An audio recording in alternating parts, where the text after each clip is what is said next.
রমজানের পরের মাসটাই শাওয়াল মাস। ঈদের চাঁদ দেখা গেলে সেই চাঁদটা মূলত শাওয়াল মাসের চাঁদ। এই শাওয়াল মাসের করণীয় কি, আমল কি? উত্তর হলো যে শাওয়াল মাস এর দুইটা ফজিলত আছে। এক হলো এটা হজের মাস।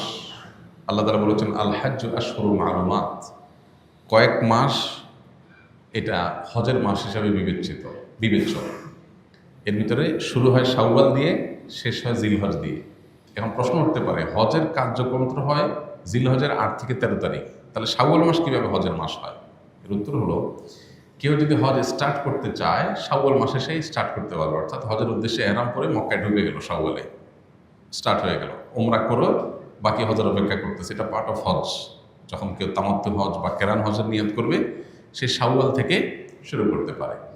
তো সে অর্থে এটাকে হজের মাস বলা হয়েছে। দ্বিতীয়ত, শাওয়াল মাসে 6টা রোজার ফজিলত আছে। আমরা জানি নবী সাল্লাল্লাহু আলাইহি ওয়াসাল্লাম বলেছেন, মান সামা রমাদান সুম্মা আতবাআ সিত্তাম মিনাশ শাওয়াল কানা কাসিয়ামিদ দাহর। কেউ রমজান রোজা রাখার পরে শাওয়ালের 6টা রোজা রাখলে সারা বছর রোজা রাখার সওয়াব পাওয়া যাবে। অনেকে এটাকে ব্যাখ্যা করেন এইভাবে যে আল্লাহ তাআলা যে কোনো আমলের 10 গুণ বাড়িয়ে দেন, কোনো কোনো ক্ষেত্রে 700 গুণ আরও বেশি পরিমাণ দেন অনেকে। তো রোজা রাখার ক্ষেত্রে আমরা রমজানের রোজা রাখছি 30টা, আর শাওয়ালে যদি 6টা রাখি তাহলে হবে 36টা।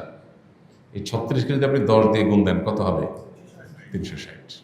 এই জন্য হাদিসে বলা হয়েছে রমজানের 30 রোজার পরে বা পুরো মাসের রোজার পরে যদি কেউ 6টা রোজা প্লাস করে তাহলে সারা বছরের পেয়ে যাবে, অর্থাৎ তখন 10 দিয়ে গুণ হয়ে যাবে। তাহলে আমার 30কে 360-এ পরিণত করার জন্য আমার 6টা রোজা রাখতে হবে। Why not? আমরা কেন এটা মিস করবো? এটা চেষ্টা করা দরকার। এই 6টা রোজা একসাথে রাখা কোনো জরুরি না, যার যেভাবে খুশি ভেঙে ভেঙে রাখতে পারে।